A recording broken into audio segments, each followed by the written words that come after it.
ഇന്ന് തന്നെ ഡൗൺലോഡ് ചെയ്യൂ. കാണൂ നിങ്ങളുടെ ഫേവറേറ്റ് ഷോസ്.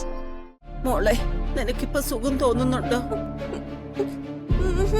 വല്ലാത്ത വേദനയാ മുത്തശ്ശി. എന്നെ എന്തിനാ തല്ലിയത്? എന്നെ എന്തിനാ കൊല്ലാൻ നോക്കിയത്? അല്ലാതെ എനിക്കും എന്റെ കൊച്ചുമോക്കും വേണ്ടി ഒന്നും പറയത്തില്ലല്ലോ. പറയുവോ പത്മിനി? ഇപ്പൊ പോലീസ് സ്റ്റേഷനിൽ ചെന്ന് വിവരം പറഞ്ഞ നാളെ ഡോക്ടറോട് സംസാരിച്ചിട്ട് ഗവൺമെന്റ് ആശുപത്രിയിലേക്ക് മാറ്റുകയും ചെയ്യും.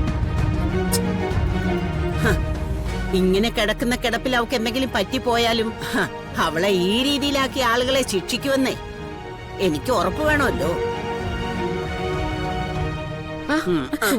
പോവല്ലേ, ഞാൻ പറയുന്ന ഒന്ന് കേക്ക്. സുകുമാരി അമ്മ ഒന്ന് ഇവിടെ ഇരുന്നേ. വാ വാ വാ, ഇരിക്കും. സുകുമാരി അമ്മയ്ക്ക് എന്താ വേണ്ടത് അത് പറ. ഓ, കാശും പടവും ഒന്നും എനിക്ക് വേണ്ട. എനിക്ക് എന്റെ കൊച്ചിന്റെ ഭാവിയാ പ്രശ്നം. ദേ, ഈ നിൽക്കുന്നവളുണ്ടല്ലോ രാധിക, ഇവള് വിചാരിച്ച കാര്യങ്ങളൊക്കെ ഇപ്പൊ രാത്രി തന്നെ പരിഹരിക്കും.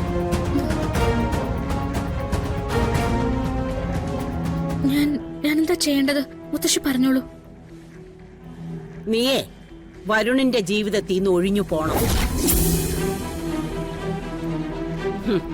വരുണും വരുണിന്റെ ഭാര്യയായ പ്രിയങ്കയും ഒരുമിച്ച് ജീവിക്കട്ടെ.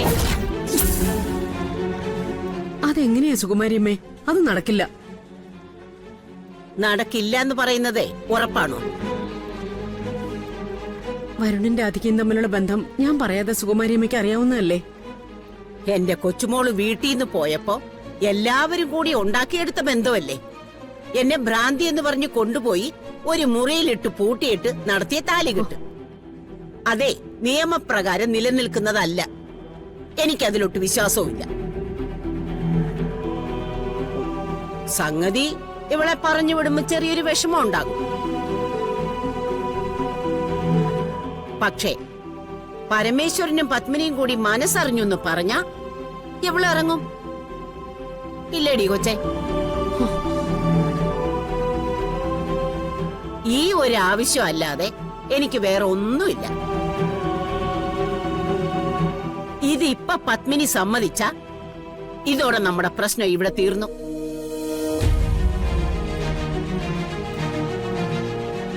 പിന്നെ വരുണിനെ പോലീസ് അന്വേഷിച്ചു വരികയോ അറസ്റ്റ് ചെയ്തുകൊണ്ട് പോവുകയോ ഒന്നുമില്ല.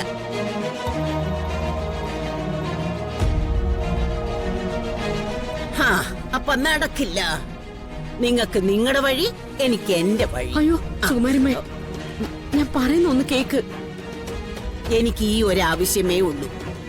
അത് നടക്കണം, നടന്നിരിക്കണം.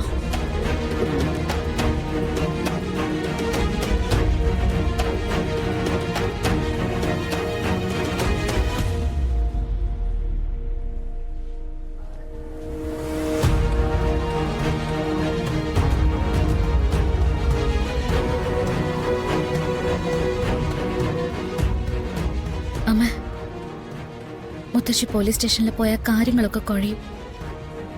വരണ എന്തായാലും പോലീസ് അറസ്റ്റ് ചെയ്യും. ഞാൻ എന്ത് ചെയ്യാനാ മോളെ? നിങ്ങളെ തമ്മിൽ പിരിക്കാന്ന് എനിക്ക് വാക്ക് കൊടുക്കാൻ പറ്റൂ?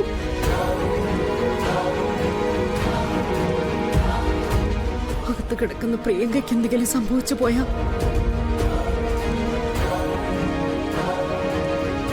എന്റെ കൃഷ്ണ, അങ്ങനെയൊന്നും വരുത്തരുതേ.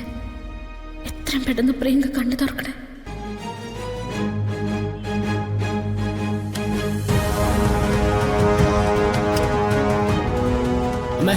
പ്രിയങ്ക കണ്ണു തുറന്നു.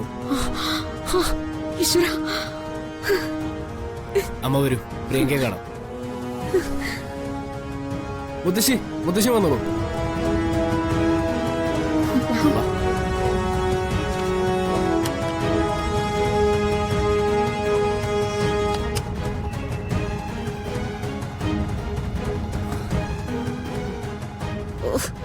ഇവക്കിപ്പോ കണ്ണു തുറക്കട്ടെ വലിയ കാര്യം ഉണ്ടായിരുന്നു. ഒരു തീരുമാനമായിട്ട് തുറന്നാ പോരായിരുന്നു. എന്തായാലും ചെന്ന് കണ്ടേക്കാം.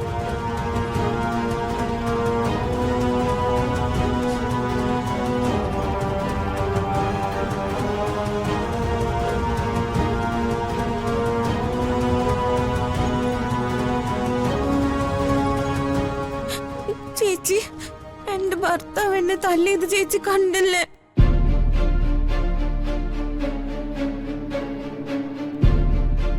ചേച്ചി ചെന്ന് പ്രതികാരം ചോദിക്കണം കേട്ടോ.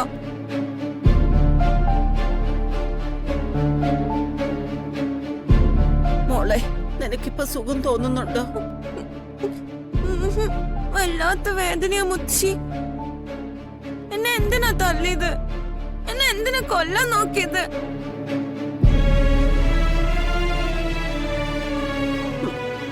എല്ലാ കാര്യത്തിനും നിങ്ങൾക്ക് മറുപടി ഉണ്ടല്ലോ. അവള് ചോദിക്കുന്നതിനും മറുപടി പറഞ്ഞു കൊടുക്ക്. പ്രിയങ്ക, നീ നിന്റെ സ്ഥാനം പറഞ്ഞ് പ്രവർത്തിച്ചതുകൊണ്ടാ പ്രശ്നമായത്. എന്ത് സ്ഥാനം മറന്നു? ഈ ആശുപത്രി കിടക്കയിലിട്ട് വിചാരണ ചെയ്യാൻ പോവാണോ എല്ലാരും കൂടി? അതെ, പേഷ്യന്റിനെ ഡിസ്റ്റർബ് ചെയ്യാൻ പാടില്ല. എല്ലാരും പുറത്തു പോയേ. ചെല്.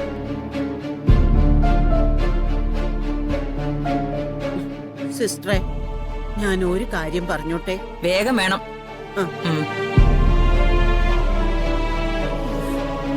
എടീ, ഞാൻ കാര്യങ്ങളൊക്കെ ഒരുവിധം ഒപ്പിച്ചു വരുമായിരുന്നു. അതിനിടയിലാ നീ കണ്ണും തുറന്നത്. ഞാൻ പറയായിരുന്നു, രാധികയെ കണിമംഗലത്ത് നിന്ന് പറഞ്ഞയക്കുന്നതല്ലാതെ ഇതിന് വേറെ പരിഹാരം ഇല്ലാന്ന്. ഇനിയിപ്പൊ കണ്ണു തുറന്ന നിലയ്ക്ക് അതിനെന്താ മുത്തശ്ശി? ഞാൻ വേണമെങ്കിൽ ബോധം പോയ പോലെ കിടക്കാം. മുത്തശ്ശി പറയുമ്പോ എഴുന്നേക്കാം. ഓക്കെ? ഏയ്, അതൊന്നും ശരിയാവില്ല. എന്തായാലും നമുക്ക് വരുന്നിടത്ത് വെച്ച് കാണാം. ഇനി ഇവിടുന്ന് അങ്ങോട്ട് യുദ്ധം തന്നെയാ, യുദ്ധം. മോളെന്നാ വീട്ടിലേക്ക് പൊയ്ക്കോ. അത് വേണ്ടമ്മേ, അമ്മയ്ക്കല്ല വിശ്രമം ആവശ്യം. ഞാനിവിടെ നിന്നോളാം. അതൊന്നുമല്ല, നിന്നെ കൺമുന്നിൽ കാണുമ്പോഴാ സുകുമാരി അമ്മയ്ക്ക് ഈ പ്രശ്നം മുഴുവൻ. അതുകൊണ്ട് നീ പോയേ പറ്റൂ. സൂര്യ, മോളെ ഒരു വണ്ടി വിളിച്ച് പറഞ്ഞേക്ക്. ശരി, ചെല്ല്. അമ്മ ഞാൻ പോണോ? മോളൊന്നുകൊണ്ട് പേടിക്കണ്ട. അവനെ ഒന്ന് സമാധാനിപ്പിക്കാം കേട്ടോ. ചെല്ല്.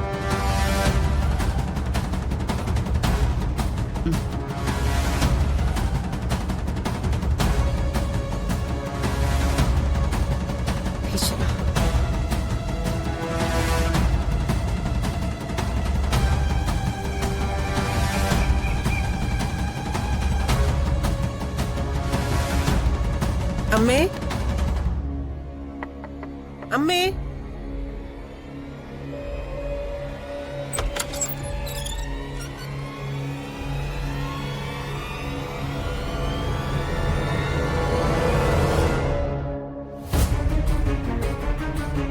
അമ്മേ,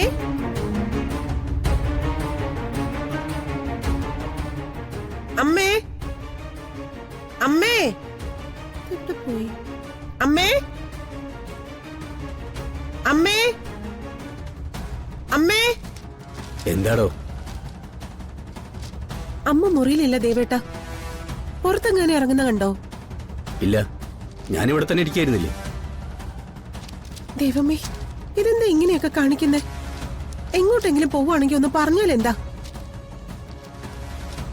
ഞാൻ എന്തായാലും അമ്മയൊന്ന് വിളിച്ചു നോക്കട്ടെ.